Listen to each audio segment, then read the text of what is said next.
Hey there, welcome to another edition of Take 5.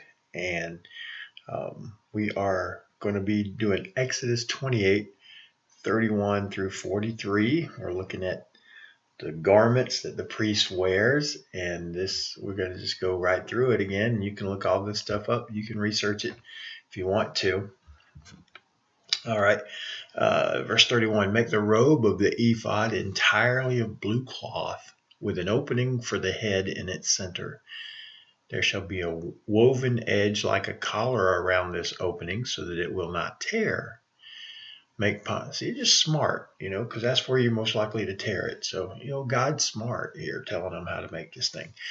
And I just want to stop here too. God cares about details. He even cares about the garment of the priest. He doesn't want it to tear. All right. So anyway, if you ever think something's too big for God, or too small, he doesn't want to deal with that. No, God deals with details.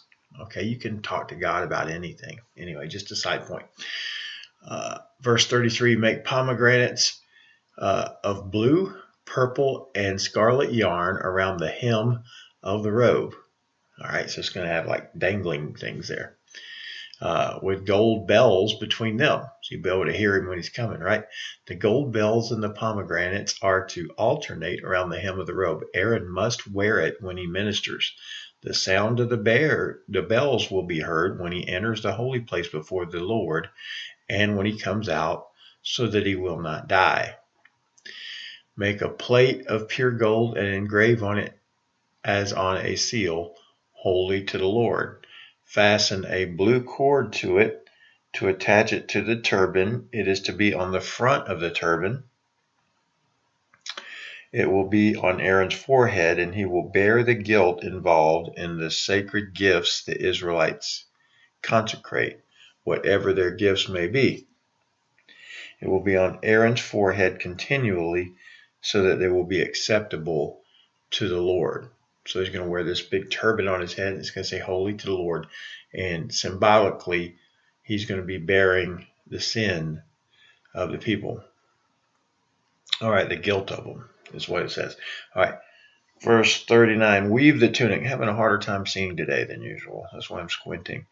That's what happens when you get older. Some days are better than others. Weave the tunic of fine linen and make the turban of fine linen. So this whole thing's going to be made of fine linen. The sash is to be the work of an embroiderer. Make tunics, sashes, and caps for Aaron's sons to give them dignity and honor. After you put these clothes on, your brother Aaron and his sons anoint and ordain them, consecrate them so they may serve me as priests. So we want to make sure you have a big ceremony. Everybody sees it. And the congregation understands Aaron and his sons are going to be the priests.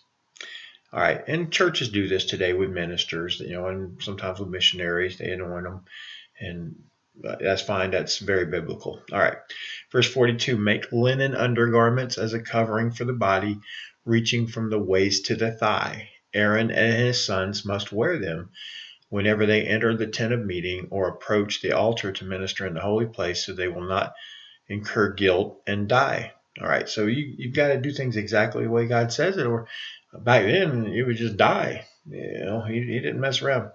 This is to be a lasting ordinance for Aaron and his descendants.